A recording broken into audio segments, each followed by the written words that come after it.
My sister got $25,000 and blew it on luxury. Now, my parents demand I split grandma's $450,000 inheritance with her. I'm 28 now, and I've always been the responsible one in my family. But growing up, that responsibility didn't mean much. My older sister, let's call her Lily, she's 30 now, and she was always the golden child. No matter what she wanted, she got it. The newest clothes, the latest phone, spontaneous weekend trips with her friends. If Lily so much as hinted at something, my parents made it happen. Me? I learned early on that I was on my own. If I wanted something, I had to earn it. I started working part-time when I was 16. I saved every dollar I could, put myself through college, and figured out how to survive without expecting help from anyone. Our family was never poor. My dad worked as a sales director, and my mom was a school administrator. We lived a solid middle-class life. But still, for some reason, nearly every extra dollar seemed to go toward Lily. While I was told it was good for me to learn the value of money, even college wasn't fair. My parents paid Lily's full tuition to attend an expensive private university. It took her 6 years to graduate with a degree in communications. Me? I got a partial scholarship to a state school and took out loans for the rest. Nobody offered to help, but I didn't let it stop me. I double majored in finance and computer science, landed a great job right after graduation, and made it a mission to live wisely. I kept my expenses low, paid off my student loans in just 5 years, and started investing early. Now, I'm a software developer in the financial sector, earning a comfortable 6-figure salary. I rent a small apartment, drive a car that's dependable but nothing flashy. I put money into savings and investments every month. My life isn't glamorous, but it's stable, and I built it myself. Lily? She's not doing as well. She's jumped from job to job, constantly drowning in credit card debt. She still relies on her parents to bail her out. Right now, she works in a marketing agency, but every time we talk, it's the same story. She's overworked, underpaid, and always the victim. But the truth is, none of that ever surprised me. Because even though my parents never noticed, someone else did. My grandmother, my grandmother, my mom's mother, was the only person in my life who ever truly saw me. Her name was Margaret, and she was the kind of woman who noticed everything. She saw the way my parents spoiled Lily, while I was left to figure things out on my own. She never said anything to them directly, not that I know of, but she made sure I felt valued in her own quiet, gentle way. Whenever she noticed I needed something my parents wouldn't buy, like a new pair of shoes or money for a school trip, she'd take me shopping or slip a few bills into my pocket. When I couldn't afford books for class, she made sure I had them, and she never made it feel like charity. With her, it felt like love. She showed up to every school ceremony, every academic competition, every graduation. And every single time, she'd hug me tight and whisper, "I'm so proud of you." She knew how hard I was working. She knew how alone I felt, even if I never said it out loud. 3 months ago, I lost her. Margaret passed away suddenly after a short illness. She was 86, sharp as ever, full of energy, and then, out of nowhere, she had a stroke. It shattered me. The funeral was heartbreaking. Everyone was grieving in their own way, but I felt like I'd lost the only person who had ever been truly in my corner. She was my anchor, and now she was gone. 2 weeks after we buried her, we gathered at her lawyer's office for the reading of her will. I wasn't expecting anything. Just hearing her name out loud still brought tears to my eyes. But then everything changed. We sat there in the lawyer's office, me, my parents, and Lily, still carrying the weight of grief, not knowing what was coming. I assumed the will would be straightforward, maybe a little something for each of us. But I was wrong. Margaret had left specific instructions. Deliberate. Precise. She left her house to me. She gave Lily $25,000. She left $10,000 to each of my parents. And the rest of her estate, every remaining dollar in her savings and investments, totaling around $450,000, she left to me. I didn't even know what to say. I sat there frozen, the air sucked out of the room. My heart was pounding. Then the lawyer pulled out a letter. Margaret had written it herself when she updated her will last year. He read it out loud, every word landing like a stone in the silence. In the letter, she explained why she made the choices she did. She said she was leaving the bulk of her estate to me. Not just because she trusted me to manage it wisely, but because, in her words, she wanted to balance the scales. She had watched for years how my parents favored Lily, how they poured money and attention into her while I was left to navigate life alone. She said she knew I had never complained, but she had seen everything. She also revealed something none of us knew. She had already helped Lily financially, many times over. Quiet gifts here and there, bailouts, loans, and most of them, she said, had been squandered. The room went dead silent when the letter ended. My parents just stared, their faces a mix of shock and outrage. Lily broke down crying, saying it was so unfair. And me? I just sat there, stunned, overwhelmed, heartbroken, and grateful at the same time. Margaret had always supported me in life, and now, even in death, she had found a way to give me a chance. But that's when everything began to fall apart. The moment we stepped out of that lawyer's office, it was like a dam burst. My parents cornered me before I even reached the parking lot. Their faces were tight with anger, disbelief written all over them. You know what the right thing to do is, my mother said, her voice shaking. Split it evenly with Lily.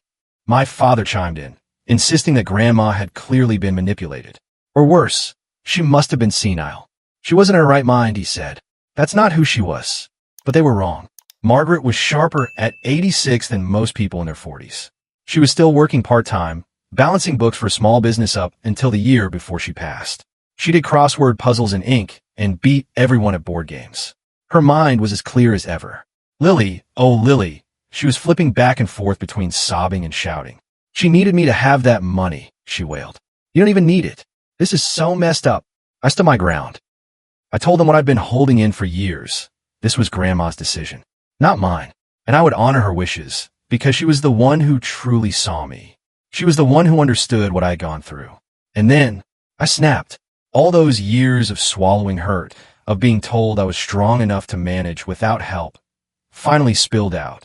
I told them maybe, just maybe, if they hadn't spent my entire life making me feel like I mattered less than Lily, Grandma wouldn't have felt the need to fix it with her will. Silence. Then chaos. My mom yelled that I was being heartless. My dad said I was ungrateful. Lily stormed off, shouting that I was dead to her. I left in tears, my hands shaking, heart pounding. I didn't hear from any of them after that, except for a steady stream of cruel text messages. Accusations. Guilt trips. Lies. 3 months have passed since then. I moved into Margaret's house, my house now, and I'm slowly renovating it room by room. It still smells like her lavender perfume, and I can feel her presence in every corner. I've invested most of the money with the help of a financial advisor. Some is going toward my retirement.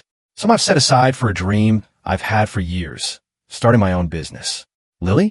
She's already burned through her $25,000. She used part of it to pay off debt, but the rest? A luxury vacation, a designer bag, a shopping spree to cope with the grief. Now she and my parents are back, pressuring me again to do the right thing. But I already did. I respected Margaret's wishes, and I won't apologize for that. 2 weeks after the will reading, I made a post online, not to vent but to try and sort through the mess in my head. I never expected the flood of responses. Thousands of people chimed in. Strangers, supporters, people who had lived through something similar. And for the first time in a long time, I didn't feel so alone. Still, the pressure from my family kept building. My parents weren't just texting anymore. They had launched a full-on campaign, calling relatives, messaging family friends, even reaching out to old neighbors, telling anyone who'd listen that I was stealing from Lily, that I had manipulated Margaret, that I'd twisted the truth for money. My phone blew up with messages from extended family members, cousins, aunts, people I hadn't heard from in years, suddenly accusing me of betraying my sister. None of them had even asked for my side of the story. Then last weekend, the unthinkable happened. My parents and Lily showed up at Margaret House, my house, unannounced. Together, like they were staging an intervention. They let themselves in. I guess they still had her old key. They came in with a speech rehearsed and ready, talking about family duty, about how this isn't what Margaret would have wanted, how we needed to come together, and that meant sharing the inheritance. I kept my voice calm. I told them no. That's when my dad said something I'll never forget. After all we've done for you, this is how you repay us? I felt my chest tighten. My hands clenched at my sides. I looked him in the eye and asked him to name one significant thing they had done for me that they hadn't done double for Lily. He couldn't answer, just muttered something vague about putting food on the table and a roof over my head, as if fulfilling basic parental responsibility counted as a grand favor. I told them to leave. They didn't. So I picked up my phone and started dialing the police. Only then did they believe me. They stormed out, slamming the door behind them. Lily screamed that I was dead to her again. My mother sobbed that I was breaking her heart. Since that night, I've changed all the locks, installed cameras, secured every window and door. And I've started seeing a therapist because even though I know I did the right thing, the guilt they try to place on me hurts. Even now. But not everyone in the family turned on me. One person, someone I never expected, reached out. A few days after the confrontation at the house, I got a call from someone I hadn't spoken to in years, my great-aunt Evelyn, Margaret's younger sister. She didn't call to scold me. She didn't accuse or demand. She simply said, "I heard what's going on, and I want to hear your side." I broke down right there on the phone. For once, someone actually cared enough to ask. We talked for nearly 2 hours. I told her everything. About the will, the inheritance, the guilt, the backlash, the years of being treated like an afterthought. When I finished, there was silence for a moment. Then she said, "I'm not surprised. Margaret told me she was going to do this." I blinked, stunned. She went on to explain that Margaret had confided in her last year, told her exactly how she planned to divide her estate. She had no doubts, no confusion, no regrets. Margaret knew what she was doing. "She told me she couldn't fix what your parents had done," Evelyn said softly, "but she could make sure you had the freedom to build the life you deserved." Then Evelyn told me something that hit like a sucker punch to the gut. Years ago, long before I started college, Margaret had actually given my parents money specifically for my tuition. It was supposed to go into a college fund just for me, but they used it for Lily instead. That was the last time Margaret ever gave them money directly. After that, she opened a separate trust in my name. But by then, it was too late. I had already taken out loans, already started working extra hours to keep up. I sat there after the call, staring at the wall, just numb. How could they do that? How could they take something meant for me and funnel it, yet again, into Lily's bottomless pit? But at the same time, something inside me shifted. I wasn't crazy. I wasn't selfish. And I wasn't wrong to keep what Margaret left me. That money wasn't just an inheritance. It was a lifeline, a long overdue acknowledgement that my struggle had been real, that my hard work had mattered. And no matter how loud my parents shouted or how many texts Lily sent, I wasn't giving it away. Not now. Not ever. If I thought things couldn't get worse, I was wrong. After the showdown at my house, my parents and Lily didn't back off. They just took the battle public. They started posting on social media, vague but biting posts filled with not-so-subtle jabs about greedy relatives and family betrayal. Quotes about loyalty. Screenshots of bank statements with captions like, "Some people only care about money." Lily went even further. She created a GoFundMe. She claimed she had been unfairly disinherited, said she was struggling to pay rent and couldn't afford groceries. The description was full of half-truths and straight-up lies. People donated. Not many, maybe a couple $100, mostly from her friends. But it wasn't about the money. It was the narrative she was building, the villain she was casting me as. I refused to respond publicly. I didn't want to sink to that level. But I did quietly reach out to a few close family members, the ones who mattered, who had been on the fence. I told them the full story. Some were shocked. Others nodded, saying, "Honestly, we always noticed how your parents treated Lily like the sun rose and set on her." Then something happened that nearly pushed me over the edge. My cousin Ben, who works with my dad at his company, called me one afternoon and asked, "Do they seriously need money from you?" I told him the truth. They'd been hounding me nonstop. And he just laughed. Apparently, my dad had been bragging around the office about a massive bonus he got last quarter. Enough to remodel their kitchen and book a luxury cruise. All while crying broke. All while saying they couldn't pay bills, couldn't help Lily, and needed part of my inheritance to survive. That was the final straw. I called my grandmother's lawyer and asked him to send a cease and desist letter. It was formal, direct. It made it clear that their public defamation, harassment, and lies about stolen inheritance had to stop. Immediately. And if they didn't, legal action was on the table. The letter worked. The posts vanished. The GoFundMe disappeared. The smear campaign fizzled out like smoke in the wind. But what came next surprised me. An email. From my mother. It landed in my inbox late at night. Subject line, "Let's talk." I stared at it for a while before I opened it. My hands were cold. My heart was racing. I didn't know what to expect. An apology? Another guilt trip? A veiled threat? But it wasn't any of those. It was different. My mom's message wasn't overflowing with warmth or dramatic declarations. But it also wasn't cruel. It was short. Careful.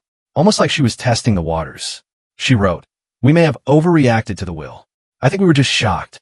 Maybe we should try to respect your grandmother's wishes and move forward. We miss you. We want to be a family again." I read it 3 times. It wasn't an apology, not really. She didn't acknowledge the years of favoritism, the financial betrayal, the way they had let Lily take and take while I struggled alone. But it was something, a crack in the wall. And for a moment, a part of me wanted to respond immediately, to fix it, to go back to something that looked like normal. But another part of me, the part that had spent a lifetime being overlooked, held me back. Because I'd changed. I wasn't the same daughter they ignored. I wasn't the sister who quietly stepped aside while Lily got everything. And if I was going to rebuild anything, it would be on my terms. So I brought the email to therapy. I sat across from my therapist, read it aloud, and waited. She nodded and said something that stuck with me. You don't owe them reconciliation. But if you want it, start with boundaries. She suggested that if I decided to meet them, I shouldn't invite them into my home. Not yet. Instead, pick a neutral location, a park, a quiet cafe. Somewhere I could leave if things turned ugly. She also said it might help to have a third party present for that first conversation. Someone neutral. Maybe not a family member. Just a buffer. I told her I'd think about it. Because the truth is, part of me does want to try. They're my family, after all. And even though they hurt me deeply, I still crave some kind of peace. But I also know this. I will never go back to being the girl who kept her head down and hoped someone would notice. Margaret gave me more than money. She gave me the freedom to draw a line. And this time, I'm holding it. After a lot of thought, and more than a few therapy sessions, I agreed to meet with my parents. But not Lily. Not yet. I chose a quiet cafe near my office. Somewhere neutral. Somewhere public. Not our family home. Not Margaret's house. Just a table, a menu, and the hope that maybe this wouldn't end in shouting. They arrived together. My dad looked older than I remembered. My mom wore the same nervous smile she always used when she didn't know what to say. I took a deep breath, sat down, and said what I'd been practicing for weeks. I'm here to talk about the future, not the money. That part is settled. Silence. Then something unexpected. My dad broke first. He looked down at his coffee, then back up at me. And for the first time in years, his voice didn't sound offensive. It sounded tired. I know we didn't treat you the same, he said. We told ourselves Lily needed more. That she couldn't handle things the way you could. You were always strong, always independent, and I guess we leaned on that too much. He paused. I see now that it wasn't fair. You needed support too, and we didn't give it. I blinked. I hadn't expected that. My mom stayed quiet at first, then finally said, I never realized how much it hurt you. You didn't complain. You just kept going. I told her I tried to talk to them. More than once. She looked down and murmured, I must have blocked it out. Or told myself it wasn't a big deal. It wasn't a full apology. It wasn't years of pain undone in one conversation. But it was more than I ever thought I'd get. We sat there for over an hour. Not yelling. Not blaming. Just speaking. Listening. And trying, in our own fragile way, to reach each other again. By the end, we agreed to start slowly. One dinner a month. No talk about Lily. No talk about the inheritance. Just a chance to reconnect as adults, without the shadows of the past in every corner. I left the cafe with mixed feelings. It wasn't forgiveness, not yet, but it was something like peace. Or at least, the beginning of it. Just when I thought things were beginning to calm down, Lily reminded me exactly why I needed distance. It happened on a Thursday afternoon. I was in the middle of a meeting when my coworker messaged me. There's someone in the lobby asking for you. She won't leave. My stomach sank. I already knew. I walked out, and there she was, Lily, standing in the middle of my office's reception area, flushed, unsteady on her feet. Her mascara was smudged. Her voice was too loud. Why are you doing this to me? She yelled the moment she saw me. You owe me. Heads turned. Colleagues stared. My manager peeked out from the hallway, clearly trying to decide whether to intervene. Lily kept going. Her voice cracked as she ranted about the inheritance, about Margaret, about being left with nothing. She accused me of manipulating our grandmother, of stealing her future, and she was drunk. That much was obvious. I calmly walked over and told her she needed to leave. She didn't listen. Security was called. They escorted her out of the building while she screamed over her shoulder that I was a liar, a thief, a monster. My heart pounded in my ears, my face burning with humiliation, but also something else, clarity. This wasn't about grief anymore. This was entitlement, and instability, and a complete refusal to take responsibility. That incident, awful as it was, ended up being a strange blessing. Because after that, my parents finally got it. They called me the next day, both shaken. My dad apologized again, this time for pressuring me to reconcile with Lily. My mom admitted that maybe Lily wasn't just struggling. Maybe she needed help. Real help, she said. Therapy, counseling, something. They stopped pushing, stopped guilt tripping. And for the first time since this all began, they started talking about boundaries. Mine, theirs, Lily's. And I realized something I never thought I'd feel toward them again, a small sliver of trust.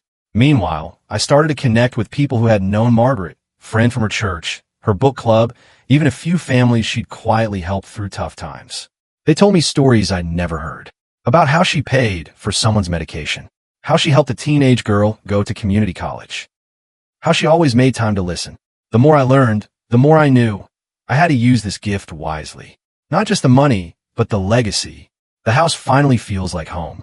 Not just because I changed the locks, painted the walls, or swapped out the old appliances, but because it feels like mine now. A place of safety, a place of healing, a place where Margaret's love lingers. Not in the furniture, but in the quiet peace I feel when I walk through the door. One afternoon, while organizing the kitchen cabinets, I found something tucked in the back of a drawer, a weathered old recipe box filled with Margaret's handwriting. Little cards with notes like, use real butter, not margarine. Don't be cheap. Or, add cinnamon even if the recipe doesn't call for it. Trust me. I cried right there on the kitchen floor. Since then, I've started cooking from her recipes. Her pecan pie, her Sunday roast, her stubbornly specific spaghetti sauce. Every time I make one, the house smells like her again. It's like she's still here, guiding me. And the more I settled into this life, the more I realized I didn't just want to protect what Margaret gave me. I want to grow it, share it, honor it. So I did something that had been sitting in my heart for a long time. I took $20,000 from the inheritance and established a scholarship at my old high school. It's for students interested in STEM, kids who show potential, who have financial need, and who, like me, might be quietly fighting battles no one sees. When I signed the papers and sent in the funds, something lifted inside me. It felt right, like Margaret would have smiled and said, "Good girl." I didn't attach my name to it. I stayed anonymous. But the school sent me copies of the thank you letters. One in particular stopped me cold. A girl, 17, wrote that the scholarship meant she wouldn't have to work nights after school anymore. That now she could join the robotics team and still keep her grades up. That someone out there believed in her, even if they didn't know her name. I sat with that letter for a long time, because I didn't know her. Not her face, not her name, but her story, her struggle, her drive. That had been me. And now, I get to be the person Margaret was for me. Quiet support, given without expectation. And I realized something else. This isn't just my house. It's her legacy. And I'm finally living it. The quiet moments started to feel different. Not empty. Not lonely. But full, like something new was beginning to bloom. The inheritance had given me security. Yes. A home. Stability. But more than that, it gave me space. Space to imagine a life I actually wanted. Not just the one I had fought to survive. And there was one dream that had lived in the back of my mind for years, one I never dared speak aloud until now. Starting my own business. Not some flashy startup or trendy app. No. I wanted to build something with meaning. Something that would last. Something that could help people the way I wish someone had helped me. So I started sketching out a plan. A financial literacy consulting firm, focused on young adults, especially women. Teaching the basics, budgeting, saving, investing, credit scores, retirement. But more than that, teaching confidence, self-trust, the kind of skills you don't learn in school, and, in my case, weren't taught at home. I hired a business coach, met with advisors, created a detailed, grounded strategy. I carved out $100,000 from the inheritance as startup capital. Not a wild risk, but a calculated investment in me. Margaret had started her own business once, too. After her husband died, she opened a bookkeeping service. Back then, in her world, that was unheard of for a woman. She built it from scratch while raising 2 kids, and she kept it running until she was in her 80s. I like to think she'd be proud. This business, for me, isn't just about income. It's about freedom. It's about building something no one can take from me. It's about owning the life I worked so hard to build. And I've already had a few clients, students, recent grads, even a single mom who said no one had ever taught her how to budget before. After our first session, she cried. Happy tears. I just didn't know where to start, she told me. I smiled and said, I didn't either, but starting is everything. At night, I sit by Margaret's old reading nook, her chair still by the window, her favorite blanket folded neatly over the arm. And I watched the sun go down over the cherry tree she planted in the backyard decades ago. There's peace here now, and purpose. And for the first time, maybe ever, I feel like I'm not living in the shadow of someone else's choices. I'm building my life on my terms. And I have no intention of giving that up. It's been a year, one full year since Margaret passed.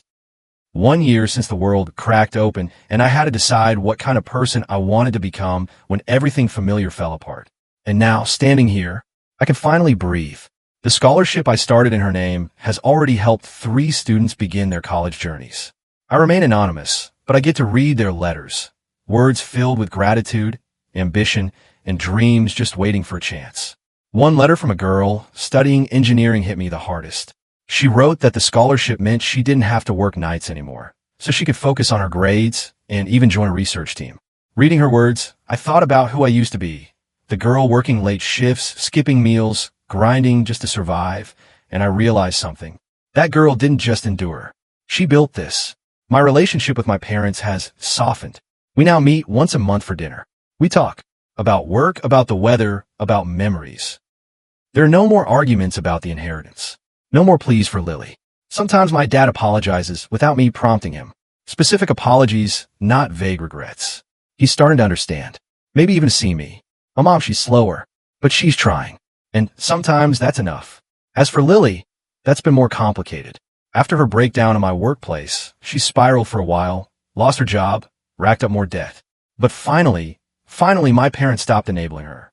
They gave her an ultimatum: get help or get nothing. And to my surprise, she listened.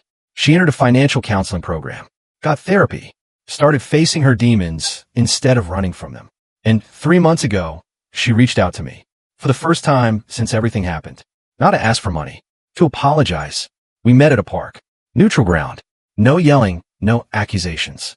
She was quieter than I've ever seen her. She told me the truth. She had always been jealous of me. Not just because I had the things she didn't, but because I could handle things she never learned how to. I wasn't strong like you, she said. So I acted out, and they gave me whatever I wanted. But it didn't help me. It broke me. I didn't say much. I just listened. We're not close. Not yet. But we're talking. Carefully. Honestly. And I've made it clear, I won't give her a dime. But I will help her build a plan. A budget. A future. The kind of help we both should have had from the beginning. Meanwhile, the house has become a symbol of everything I've fought for. I've hosted a few small gatherings, dinners with friends, birthday celebrations, even one quiet evening with my parents where we toasted to Margaret's memory. I kept a reading nook. Her cherry tree still blooms in the spring. But everything else? I made it mine. My colors. My books. My life. And the business? It's growing. The clients I work with often come in scared, ashamed, overwhelmed. But I tell them what I've come to believe in my bones. You're not behind. You just haven't had anyone show you the way. Until now, I think Margaret would be proud. Of them. Of me. Of all of it. This year has taught me more than I ever learned in a classroom. About grief. Boundaries. Worth. About how sometimes the family you're born into wounds you so deeply that you have to build your own healing, brick by brick. But also how people can grow. How things can change. Slowly. Unevenly. But honestly, Margaret couldn't rewrite the past. But with her final act, she gave me the power to stop reliving it. She gave me the freedom to write something new. And I have. This is my final update. Thank you for listening, for supporting me, for helping me find strength in my story. And to anyone out there dealing with family favoritism, inheritance chaos, or feeling like the invisible child, you're not alone. You're not selfish for choosing peace. And you're allowed to protect what you've built, even if that means stepping away from people who never protected you. If you enjoyed this story, don't forget to hit that like button, share this video with your friends, and subscribe for more real-life family dramas. Let me know in the comments what you think about today's story. Was it fair or totally messed up? See you in the next one.